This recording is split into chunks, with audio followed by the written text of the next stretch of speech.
Hi guys, இப்போ நம்ம பார்த்துட்ருக்கிறது 10th மேக்ஸ் எக்ஸசைஸ் 1.5ல் 9th சம் தான் பார்த்துட்ருக்கோம். ஓகேவா? எஃப்க்கு வந்து சில இது ஃபேக்டர்ஸ் கொடுத்துருக்காங்க. இது வந்து லீனியர் ஃபங்க்ஷன்னு சொல்லியிருக்காங்க. ஓகேவா? From Z to Z. ஓகேவா? Find F of X. இது வந்து ரொம்ப சிம்பிளான கொஸ்டின், ரிப்பீட்டட் கொஸ்டின். ஓகேவா? இதில் வந்து ஃபஸ்ட்டு லீனியர் ஃபங்க்ஷன் கொடுத்துருக்காங்க. அப்போ லீனியர் ஃபங்க்ஷனுக்கு இக்குவேஷன் ஃபஸ்ட்டு எழுதணும். கரெக்டாக? லீனியர் இக்குவேஷன் என்னது? F of X equal to A X plus B.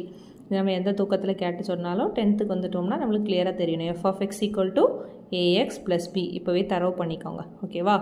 அடுத்தது பாருங்கள், இந்த கொஸ்டினில் கொடுத்துருக்காங்கல்ல, இதை வச்சு எழுதலாமா? எஃப் ஆஃப் -1 வந்து 3ன்னு எழுதலாமா? எழுதலாம். கரெக்டாக? அப்போ எஃப் ஆஃப் -1 வந்து 3ன்னு எழுதியாச்சு. இந்த ரெண்டு ஃபேக்டர்ஸ் வச்சு தான் எழுதியிருக்கோம். ஓகேவா?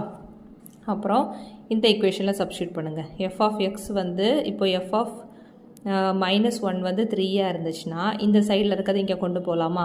எக்ஸ் இருக்க இடத்துல -1 வரும். கரெக்டாக? அப்போ ஏ ஆஃப் -1 ப்ளஸ் பி வந்து 3. ஓகேவா? அப்போ -a ப்ளஸ் பி வந்து 3. ஃபஸ்ட் ஈக்குவேஷன் கிடச்சிருச்சு.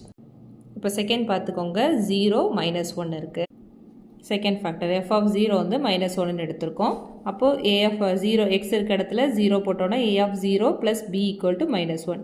இதை வந்து சும்மா விட்டுட்டு போனால் கன்ஃபியூஷன் ஆகணுக்காக 0 ப்ளஸ் பி ஈக்குவல் டு -1, அடுத்தது பி ஈக்குவல் டு -1. ஓகேவா? கிடச்சிருச்சு. இப்போ நம்ம வந்து ஏதாவது ஒரு இக்குவேஷனில் வந்து கொண்டு சப்ஸ்டியூட் பண்ணோன்னா பி வேல்யூ சப்ஸ்டியூட் பண்ணால் ஏ வேல்யூ கிடச்சிரும். கரெக்டாக? இந்த இதில் வந்து நம்மளுக்கு ஒரே ஒரு ஃபார்முலா தான் இருக்குது. என்னது? -a plus B equal to 3. ஓகேவா? அதனால் ஃபஸ்ட் இக்குவேஷன் எடுத்துக்கிறோம். பி வேல்யூ நம்மளுக்கு ஆல்ரெடி நம்ம கண்டுபிடிச்சிட்டோம். கரெக்டாக? அப்போ பி இருக்க இடத்துல -1 சப்ஸ்டியூட் பண்ணலாமா? அப்புறம் -a -1 ஈக்குவல் டு 3. இந்த -3 இருக்கிறத இந்த சைடு ஈக்குவல் டு அந்த சைடு கொண்டு வரும்போது ப்ளஸ் ஆகும். கரெக்டாக?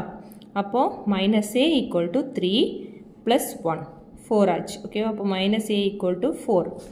இது வந்து இப்போ நம்ம வந்து -aயோட இக்குவேஷன் நம்ம கொடுக்க முடியாது. ஸோ வந்து அதை பாசிட்டிவ் ஆக்கணும்னா இந்த மைனஸை வந்து இந்த சைட் கொண்டு போனால் போதும். இல்லாட்டு இந்த மைனஸாக இருக்கிறத அந்த சைட் கொண்டு போகிறோம், இங்கே இருக்கிறது இங்கே கொண்டு வரோம். எப்படியோ மொத்தத்தில் என்ன வரும்? a ஈக்குவல் டு -4 வரும். ஓகேவா? இப்போது இதை வந்து அதில் என்ன இருக்குது? ஏஎக்ஸ் ப்ளஸ் பி ஃபார்முலா தானே இருந்துச்சு. அப்போது இப்போ ஏஎக்ஸ் ப்ளஸ் பி ஃபார்முலாவில் போடணும்னா எப்படி போடுவோம்? -4x -1. கரெக்டாக? இதில் வந்து காமனாக மைனஸை வெளியே எடுத்திருக்கோம். So -4x + 1.